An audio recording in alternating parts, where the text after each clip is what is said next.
is chaos. Its corrupting, changing taint despoils all before it. Only the strongest will endure.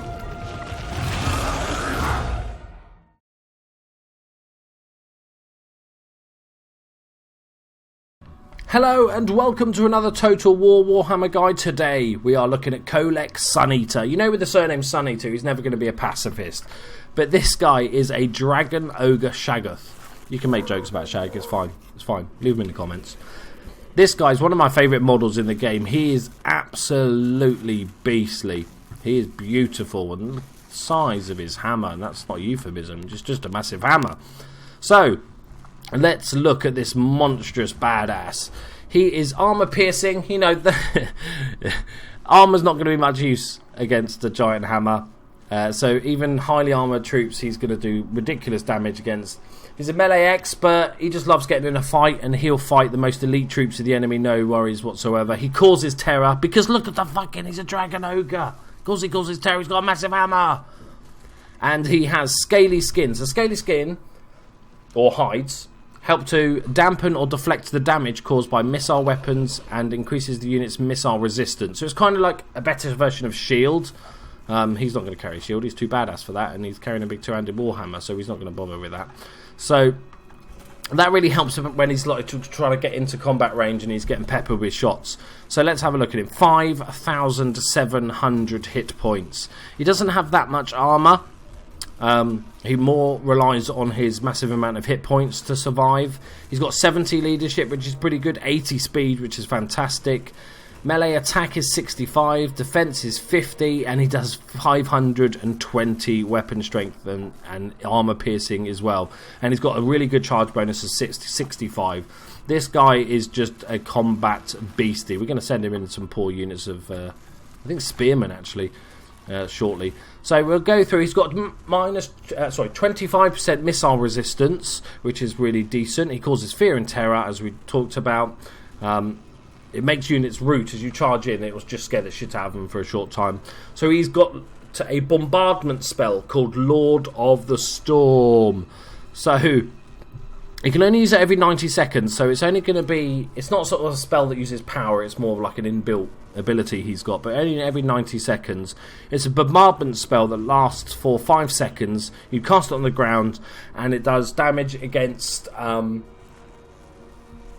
sort of units of troops. It's not really sort of a single character spell, but this is units of troops. We'll see it in action shortly so we can get a better idea of what it looks like. He's also got Deadly Onslaught, which is a self-augment, which gives him a charge bonus, not that he needs it, more armor piercing and more vigor. He's also got the Foe Seeker, which is a very similar spell. It's kind of weird that they have both these in the game, to be honest.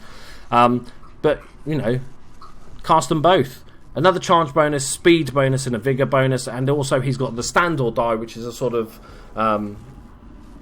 general of the army spell that casts on himself but affects allies within 40 meters and allows them to do, and himself to do, melee defenses up by 36, plus 16 leadership, which is really good, and plus 34 attack.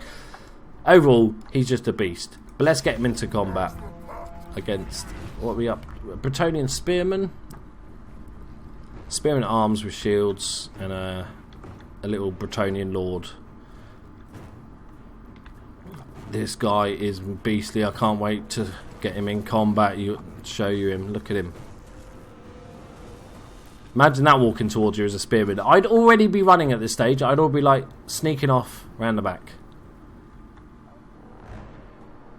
Dum dum dum dum dum. So we have to wait a little bit of time. I want to use his Lord of the Storm thing, so we'll just speed up a bit. Are they going to charge me? Probably not going to charge me, are they?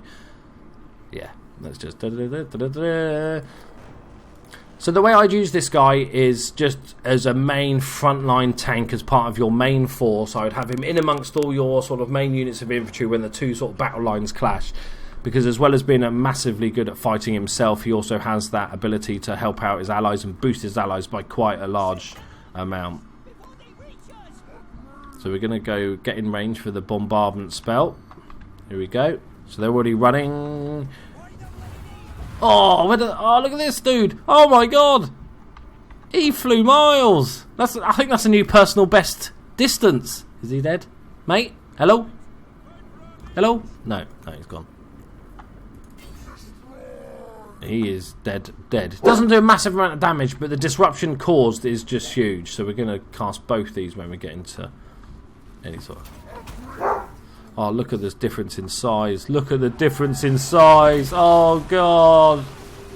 Oh, no. Not like this. I would have run 10 minutes ago. Yeah. Why on earth would you fight this guy? He is an absolute beast. When you can, if and when you can use him, guys, just do it. He is a monster. Pretty simple to use as well. You know, he's just fighty, get him stuck in. As you can see, he does take damage. He's not got the highest armor, but he's just got a massive amount of hit points.